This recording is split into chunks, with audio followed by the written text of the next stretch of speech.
Hello guys, welcome to my YouTube channel. आप सभी का मेरे चैनल पे स्वागत है। इस वीडियो में हम आज बात करेंगे बीएचयू का एक्सपेक्टेड कट ऑफ क्या जा सकता है सोशल साइंस एंड आर्ट्स के लिए। ठीक है, ये जो कट ऑफ है हम आपको पिछले जो हमारे 2023-22 में जो हमारे कट ऑफ गए हैं, कितने राउंड तक आपके कट ऑफ आ सकते हैं, ये सब हम आपको बताने जा रहे हैं। इसकी एलिजिबिलिटी क्राइटेरिया जो है वो क्या है, साथ में हम आपको इसका मेन कैंपस और अफिलिएटेड कॉलेज में कितने कट ऑफ जा सकते हैं इस बार, वो हम आपको बताने जा रहे हैं। तो बिना टाइम वेस्ट किए हम इस वीडियो को स्टार्ट करते हैं। अगर अभी तक आपने चैनल को सब्सक्राइब नहीं किया है तो प्लीज़ चैनल को सब्सक्राइब कर लें। अगर आप सभी में से किसी का भी सपना हो बीएचयू में बीए करने का, तो ये वीडियो आपके लिए बहुत ही महत्वपूर्ण है। इस वीडियो को ज़्यादा से ज़्यादा शेयर कीजिए, लाइक कीजिए। इसके अलावा अगर आपको कोई और इन्फॉर्मेशन चाहिए तो आप टेलीग्राम ग्रुप में मैसेज कीजिए या फिर आप कमेंट्स कीजिए, आपकी पूरी हेल्प की जाएगी। काउंसलिंग से रिलेटेड कोई और इन्फॉर्मेशन चाहिए तो आप ज़रूर बताइए। आपको डॉक्यूमेंट्स रिक्वायर का इन्फॉर्मेशन चाहिए तो ये भी आप बताइए, आपकी पूरी हेल्प यहाँ से की जाएगी। ठीक है, तो चलिए बिना टाइम वेस्ट किए हम इस वीडियो को स्टार्ट करते हैं। इस वीडियो में हम आज बात करेंगे CUET expected cut off 2024 BHU BA के लिए। क्लियर। एग्जाम पैटर्न की बात कर ले तो इस बार एग्जाम हमारा ज़्यादा ना हाई था, मतलब ना ज़्यादा नॉर्मल आया था क्वेश्चन, ना ज़्यादा ईजी ही आया था, मतलब ठीक ही ठाक पेपर आया था। ठीक है, इसकी एलिजिबिलिटी की बात कर ले तो जनरल टेस्ट और लैंग्वेज अगर आपने दिया है तो आप बीएचयू से बीए करने के लिए एलिजिबल है। ध्यान रहे, अगर आपने जनरल टेस्ट नहीं दिया है या फिर लैंग्वेज, दोनों में से कोई एक नहीं दिया है, जनरल टेस्ट या लैंग्वेज, तो आप बीएचयू के लिए एलिजिबल नहीं है। इस बात को आप ध्यान में रखिए। कुछ बच्चे पिछले साल ऐसे थे कि उन्होंने जीटी का पेपर तो दिया ही नहीं था, फिर भी वो बीएचयू से बीए के लिए अप्लाई कर दिए थे काउंसलिंग में, फिर जाके उनका फॉर्म तो रिजेक्ट हो ही गया था। पर आपको इस बात का ध्यान में रखना पड़ेगा। ठीक है, आप अगर लैंग्वेज और जनरल टेस्ट दिए हैं तभी आप इसके लिए एलिजिबल हैं, वरना नहीं है। ठीक है, लैंग्वेज जो है हमारा वो 200 मार्क्स का इस बार एग्जाम हुआ है, और जनरल टेस्ट 250 नंबर का 250। ठीक है, ध्यान रहे लैंग्वेज का जो आपका नंबर लिया गया है वो 50% लिया गया, मीन्स कि आपका 200 में से 100 नंबर में से आप जितना पाए हो उतना। जैसे एग्जाम्पल के तौर पे ले लिए तो अगर आपने 200 में से मान लीजिए कोई बच्चा ऐसा हो जो 160 पाया हो, 160 अगर पाए हैं तो इसको हम इसका हाफ कर देंगे, तो जितना आएगा इसका जब हम हाफ करेंगे तो 80 आ जाएगा। तो आप 100 में से 80 पाए हैं, ये आपका मेरिट यहाँ पे बनेगा। 100 में से 80 और जनरल टेस्ट में आप जितना भी पाए हो उन दोनों को ऐड करके बनेगा। ठीक है, यही रूल आपकी अफिलिएटेड कॉलेज और मेन कैंपस दोनों में है। 350 नंबर पे आपका जो कट ऑफ है वो रिलीज़ किया जाएगा। क्लियर है। इसके बाद हम आपको बता दें कि देखिए जो बीएचयू का 5 कॉलेज अफिलिएटेड है, वीसीडब्ल्यू, बीकेएम, एएमपीजी और डीएवी। इसके अलावा एक हमारा आरजीएससी भी है जो साउथ कैंपस बरकच्चा में पड़ता है, लेकिन इसमें बीए कोर्स की पढ़ाई नहीं होती है। इस बात को आप ध्यान में रखें। इसमें जो हमारे आईपीएस कोर्स होते हैं, बीएससी एग्रीकल्चर, यह सब की पढ़ाई यहाँ पे होती है। ठीक है, बीएससी शायद से है भी, यानी उतना आइडिया नहीं है, लेकिन यहाँ पे बीए कोर्स नहीं है। क्लियर। एक बात और बता दूं कि अगर आपको बीएचयू में एडमिशन लेना है, उसकी सीट जानना है कि उसमें टोटल कितने सीटें हैं, तो इन सब पे मैंने पिछले साल वीडियो बनाया था। अगर आप प्लेलिस्ट है उसको मैं इस चैनल के इस वीडियो के डिस्क्रिप्शन में डाल दूंगी, आप वहाँ से देख लीजिएगा, या फिर आप कमेंट्स कीजिएगा तो हम उसके लिए दूसरा वीडियो पे आपको पूरा डिटेल से बीएचयू का जो हमारा कितने टोटल सीट है, किस कोर्स में, किस कॉलेज में, ये सारा हम आपको इन्फॉर्मेशन दे देंगे। तो आप कमेंट्स करके जरूर बताइए, चाहे आप बीएचयू या फिर इलाहाबाद यूनिवर्सिटी से रिलेटेड, चाहे आप किसी भी यूनिवर्सिटी से रिलेटेड जो हमारे सीईटी में पार्टिसिपेट किए हैं उनसे रिलेटेड अगर आपको इन्फॉर्मेशन चाहिए तो आप जरूर कमेंट्स कीजिए, आपकी पूरी हेल्प यहाँ पे की जाएगी। ठीक है, यहाँ पे देखिए हम आपको कैटेगरी वाइज कट ऑफ बता दे रहे हैं, जनरल, ओबीसी, ईडब्ल्यूएस, एससी और एसटी। ठीक है, एक बात ध्यान में रखिए, अगर आपका ईडब्ल्यूएस अभी तक नहीं बना है तो उसे बनवा लीजिए, अगर आपने अप्लाई किया है तो, वरना नहीं अप्लाई किए हैं जनरल वाले तो कोई इशू नहीं है, लेकिन फॉर्म आगे जाके रिजेक्ट कर दिया जाता है अगर ईडब्ल्यूएस आपके पास नहीं रहता है तो। बाकी अगर आपके पास है तो बहुत अच्छी बात है। ठीक है, एक बात आपको बता दूं कि यहाँ पे जो 2 ही ऐसे कॉलेज है जिसमें सिर्फ बॉय का एडमिशन होता है, एफएमसी और डीएवी। बाकी एमएमवी, बीसीडब्ल्यू, बीकेएम, एएमपीजी, ये जो हमारे चारों कॉलेज है ये केवल गर्ल्स के लिए कॉलेज है। ठीक है, और एफएमसी में गर्ल्स और बॉय दोनों हैं, और डीएवी में भी गर्ल्स बॉय दोनों।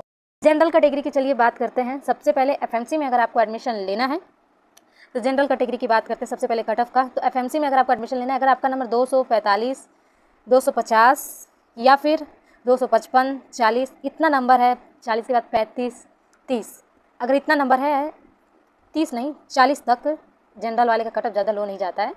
वैसे यहाँ पे अगर आपका नंबर 250 से लेकर अगर 240 तक भी है, इसके बीच है, या फिर 235 तक, तो आपका कहीं ना कहीं यहाँ पे टोटल 10 या 11 राउंड का कट ऑफ रिलीज़ किया जाता है। तो कहीं ना कहीं आपका एडमिशन यहाँ पे एफएमसी कॉलेज में हो जाएगा। अगर आप बॉय कैंडिडेट हैं, ठीक है, अगर आप मेल कैंडिडेट है तो यहाँ पे अगर आपका नंबर 40 है तो आपका फर्स्ट, सेकंड या थर्ड राउंड तक एडमिशन यहाँ पे हो जाएगा। अगर आप गर्ल्स कैंडिडेट है, अगर आपका नंबर 220 आ रहा है या फिर 235 इसके आसपास आ रहा है, तो आप अगर एफएमसी के लिए आपको जो सब्जेक्ट चूज़ कर रहे हैं वो नहीं मिल पा रहा है तो आप तुरंत एमएमबी के लिए अप्लाई कर लीजिए, जिससे आपका एक तरह सीट जो है वो सिक्योर हो जाए, ज़्यादा आपको इधर उधर भटकना ना पड़े। ठीक है, ओबीसी की बात करें हम यहाँ पे, तो ओबीसी का जो सीट है वो ओबीसी का कट ऑफ हमारा 225 से 230 तक जा सकता है। ये हम आपको फर्स्ट राउंड का कट ऑफ बता दे रहे हैं, मतलब अगर आपका नंबर इतना है, इससे 5-10 नंबर कम भी है तो आपका एडमिशन कैंपस में हो जाएगा।